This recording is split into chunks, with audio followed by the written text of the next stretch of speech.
ನಮಸ್ಕಾರ ಸ್ನೇಹಿತರೆ, ನಮ್ಮ ಮೈಥಾಲಜಿ ಮೀಟ್ಸ್ ಮೀ ಚಾನೆಲ್ಗೆ ನಿಮಗೆಲ್ಲರಿಗೂ ಹಾರ್ದಿಕ ಸ್ವಾಗತ.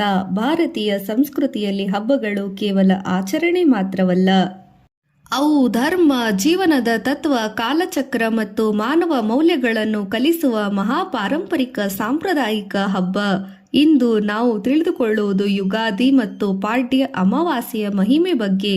ಈ ಹಬ್ಬದ ಕುರಿತು ವೇದಗಳು, ಪುರಾಣಗಳು, ಉಪನಿಷತ್ತುಗಳು ಮತ್ತು ಧರ್ಮಶಾಸ್ತ್ರದಲ್ಲಿ ಇರುವ ಅರ್ಥ ಮತ್ತು ಸಂದೇಶವನ್ನು ತಿಳಿದುಕೊಳ್ಳೋಣ. ಯುಗಾದಿ ಎಂದರೇನು?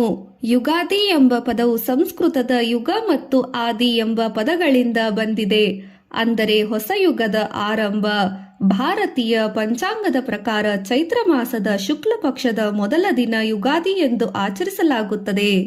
ಈ ದಿನವನ್ನು ಹೊಸ ವರ್ಷ ಎಂದು ಕರ್ನಾಟಕ, ಆಂಧ್ರಪ್ರದೇಶ ಮತ್ತು ತೆಲಂಗಾಣದಲ್ಲಿ ಆಚರಿಸುತ್ತಾರೆ. ಈ ದಿನದಿಂದ ಪ್ರಕೃತಿ ಹೊಸ ಚೈತನ್ಯ ಪಡೆಯುತ್ತದೆ, ಮರಗಳಲ್ಲಿ ಹೊಸ ಎಲೆಗಳು, ಹೂಗಳು ಮತ್ತು ಹೊಸ ಜೀವನ ಶಕ್ತಿ ಮೂಡುತ್ತದೆ. ವೇದಗಳಲ್ಲಿ ಕಾಲಚಕ್ರದ ಮಹತ್ವವನ್ನು ಹೇಳಲಾಗಿದೆ. ಋಗ್ವೇದದಲ್ಲಿ ಕಾಲದ ಮಹತ್ವವನ್ನು ವಿವರಿಸುವ ಒಂದು ಮಹತ್ವದ ತತ್ವ ಇದೆ. ಪ್ರಕೃತಿ ಮತ್ತು ಕಾಲದ ಚಕ್ರವನ್ನು ಬ್ರಹ್ಮನ ಸೃಷ್ಟಿಯ ಭಾಗ ಎಂದು ಹೇಳಲಾಗುತ್ತದೆ.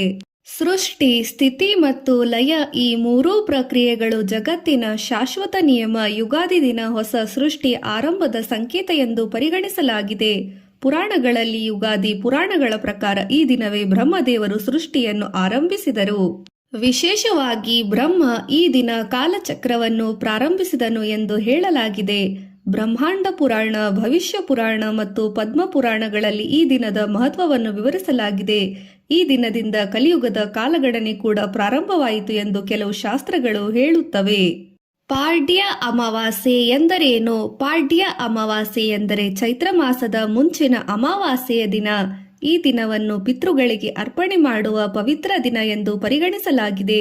ಹಿಂದೂ ಸಂಪ್ರದಾಯದಲ್ಲಿ ಪಿತೃತರ್ಪಣೆಗೆ ಅತ್ಯಂತ ಅಮಾವಾಸ್ಯೆಗೆ ಪವಿತ್ರ ದಿನ ಎಂದು ಹೇಳಲಾಗಿದೆ. ವೇದಗಳಲ್ಲಿಯೂ ಹೇಳಲಾಗಿದೆ, ಪಿತೃಗಳನ್ನು ಸಂತೋಷಪಡಿಸಿದರೆ ಕುಟುಂಬಕ್ಕೆ ಆಯುಷ್ಯ, ಆರೋಗ್ಯ ಮತ್ತು ಐಶ್ವರ್ಯ ದೊರೆಯುತ್ತದೆ. ಉಪನಿಷತ್ತುಗಳಲ್ಲಿನ ಸಂದೇಶ. ಉಪನಿಷತ್ತುಗಳು ಹೇಳುವುದು ಮಾನವನ ಜೀವನದಲ್ಲಿ ಆತ್ಮಜ್ಞಾನ ಮತ್ತು ಧರ್ಮಪಾಲನೆ ಅತ್ಯಂತ ಮುಖ್ಯ. ಯುಗಾದಿ ನಮಗೆ ಹೇಳುವುದು ಹೊಸ ವರ್ಷದಲ್ಲಿ ನಾವು ನಮ್ಮ ಜೀವನದಲ್ಲಿ ಧರ್ಮ ಮಾರ್ಗದಲ್ಲಿ ನಡೆಯಬೇಕು ಎಂಬ ಸಂದೇಶ. ಯುಗಾದಿ ಹಬ್ಬದ ಸಿಹಿ ಕಹಿ. ಜೀವನದ ತತ್ವ. ಯುಗಾದಿಯ ಪ್ರಮುಖ ಆಚರಣೆ. ಯುಗಾದಿಯ ಈ ಅಡುಗೆ. ಇದರಲ್ಲಿ ಸಾಮಾನ್ಯವಾಗಿ ಬಳಸುವ ಪದಾರ್ಥಗಳು ಬೇವು, ಬೆಲ್ಲ, ಮಾವಿನ ಹಣ್ಣು, ಹುಣಸೆ, ಮೆಣಸು, ಉಪ್ಪು ಈ 6 ರುಚಿಗಳು ಇರುತ್ತವೆ. ಇವು ಜೀವನದಲ್ಲಿ 6 ಭಾವನೆಗಳನ್ನು ಸೂಚಿಸುತ್ತವೆ. ಸಂತೋಷ, ದುಃಖ, ಕೋಪ, ಭಯ, ಆಶ್ಚರ್ಯ, ವೈರಾಗ್ಯ. ಜೀವನದಲ್ಲಿ ಎಲ್ಲವೂ ಬರುತ್ತದೆ, ಆದ್ದರಿಂದ ಸಮತೋಲನದಿಂದ ಬದುಕಬೇಕು ಎಂಬ ಸಂದೇಶವನ್ನು ಸಾರುತ್ತದೆ. ಸಾಂಸ್ಕೃತಿಕ ಮತ್ತು ನೈತಿಕ. ಯುಗಾದಿ ನಮಗೆ ಹೇಳುವುದು ಹೊಸ ವರ್ಷದಲ್ಲಿ ಕೆಟ್ಟ ಅಭ್ಯಾಸಗಳನ್ನು ಬಿಡಬೇಕು, ಧರ್ಮವನ್ನು ಪಾಲಿಸಬೇಕು, ಸತ್ಯವನ್ನು ಅನುಸರಿಸಬೇಕು, ಸಮಾಜಕ್ಕೆ ಒಳ್ಳೆಯದನ್ನು ಮಾಡಬೇಕು. ಇವು ಹಿಂದೂ ಧರ್ಮದ ನೈತಿಕ ಮೌಲ್ಯಗಳು. ಪುರಾಣದ ಕಥೆ ಪ್ರಕಾರ. ಒಂದು ಪುರಾಣ ಕಥೆ ಪ್ರಕಾರ ಒಮ್ಮೆ ಭೂಮಿಯಲ್ಲಿ ಧರ್ಮ ಕಡಿಮೆಯಾಗುತ್ತಿತ್ತು. ಆದಾಗ ವಿಷ್ಣುವು ಧರ್ಮವನ್ನು ರಕ್ಷಿಸಲು ಅವತಾರ ತೆಗೆದುಕೊಂಡನು. ಪ್ರತಿಯುಗದಲ್ಲಿ ಧರ್ಮವನ್ನು ಉಳಿಸಲು ದೇವರು ಭೂಮಿಗೆ ಬರುತ್ತಾರೆ. ಯುಗಾದಿ ದಿನ ಧರ್ಮವನ್ನು ಪುನಃ ಆರಂಭಿಸಲು ಸಂಕಲ್ಪದ ದಿನ. ಯುಗಾದಿಯ ಆಚರಣೆ. ಯುಗಾದಿಯಲ್ಲಿ ಜನರು ಬೆಳಿಗ್ಗೆ ಬೇಗ ಎದ್ದು ಎಣ್ಣೆ ಸ್ನಾನ ಮಾಡುತ್ತಾರೆ. ಹೀಗೆ ಮನೆಯಲ್ಲಿ ಬೆಳಿಗ್ಗೆ ಎದ್ದು ಎಣ್ಣೆ ಸ್ನಾನ ಮಾಡಿ ಮನೆಯಲ್ಲಿ ತೋರಣ ಹಾಕುತ್ತಾರೆ. ಮಾವಿನ ಎಲೆಗಳಿಂದ ಮನೆಯನ್ನು ಅಲಂಕರಿಸುತ್ತಾರೆ. ದೇವರಿಗೆ ಪೂಜೆ ಮಾಡುತ್ತಾರೆ. ಪಂಚಾಂಗ ಶ್ರವಣ ಮಾಡುತ್ತಾರೆ. ಪಂಚಾಂಗದಲ್ಲಿ ಆ ವರ್ಷ ಮಳೆ, ಬೆಳೆ, ಕೃಷಿ, ಗೃಹಸ್ಥಿತಿ, ಜನರ ಜೀವನ ಎಲ್ಲವನ್ನು ವಿವರಿಸಲಾಗುತ್ತದೆ. ಪಂಚಾಂಗ ಶ್ರವಣ ಮಹತ್ವ. ಪಂಚಾಂಗ ಶ್ರವಣವನ್ನು ಕೇಳುವುದರಿಂದ ಜೀವನದಲ್ಲಿ ಕಾಲದ ಮಹತ್ವವನ್ನು ತಿಳಿಯಬಹುದು. ಇದು ನಮಗೆ ಯೋಚನೆಯಿಂದ ಬದುಕಬೇಕು ಎಂಬ ಪಾಠವನ್ನು ಕಲಿಸುತ್ತದೆ. ಯುಗಾದಿ ಮತ್ತು ಪ್ರಕೃತಿ.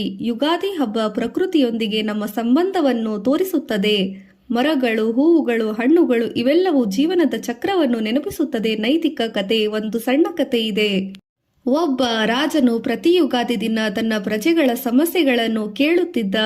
ಒಮ್ಮೆ ಒಬ್ಬ ಬಡ ರೈತನು ರಾಜನ ಮುಂದೆ ಬಂದನು. ಅವನು ಹೇಳಿದ, ರಾಜನೇ, ನನಗೆ ಹಣ ಬೇಕಿಲ್ಲ, ನ್ಯಾಯ ಬೇಕು. ರಾಜನು ಆತನಿಗೆ ನ್ಯಾಯ ನೀಡಿದ. ಆ ದಿನದಿಂದ ರಾಜನು ಹೇಳಿದ, ಯುಗಾದಿ ದಿನ ನ್ಯಾಯ ಮತ್ತು ಧರ್ಮವನ್ನು ಪಾಲಿಸಬೇಕು. ಆಧ್ಯಾತ್ಮಿಕ ಸಂದೇಶ. ಯುಗಾದಿ ನಮಗೆ ಕಲಿಸುವುದು ಜೀವನದಲ್ಲಿ ಧರ್ಮ, ಸತ್ಯ, ಕರುಣೆ, ಸೇವೆ ಇವು ಮುಖ್ಯ. ಸ್ನೇಹಿತರೆ, ಯುಗಾದಿ ಕೇವಲ ಹೊಸ ವರ್ಷದ ಹಬ್ಬವಲ್ಲ, ಇದು ಧರ್ಮದ ಪಾಠ, ಸಂಸ್ಕೃತಿಯ ಸಂಕೇತ, ಜೀವನದ ತತ್ವವನ್ನು ಸಾರುವ ಇವುಗಳಲ್ಲಿ ಕಲಿಸುವ ಮಹಾನ್ ಹಬ್ಬ. ಈ ಯುಗಾದಿ ನಿಮಗೆ ಆರೋಗ್ಯ, ಐಶ್ವರ್ಯ, ಸಂತೋಷ ಮತ್ತು ಆಧ್ಯಾತ್ಮಿಕ ಬೆಳವಣಿಗೆ ತಂದುಕೊಡಲಿ. ಧನ್ಯವಾದಗಳು. ಇಂತಹ ವೇದ, ಪುರಾಣ, ಉಪನಿಷತ್ತು ಮತ್ತು ಭಾರತೀಯ ಸಂಸ್ಕೃತಿಯ ಮಹತ್ವದ ವಿಷಯವನ್ನು ತಿಳಿಯಲು ಮೈಥಾಲಜಿ ಮೀಟ್ಸ್ ಮೀ ಚಾನೆಲ್ ಅನ್ನು ಲೈಕ್, ಶೇರ್, ಸಬ್ಸ್ಕ್ರೈಬ್ ಮಾಡಿ. ಮತ್ತೆ ಒಂದು ಅದ್ಭುತ ವಿಷಯದೊಂದಿಗೆ ಮುಂದಿನ ವಿಡಿಯೋದಲ್ಲಿ ಭೇಟಿಯಾಗೋಣ. ಧನ್ಯವಾದಗಳು.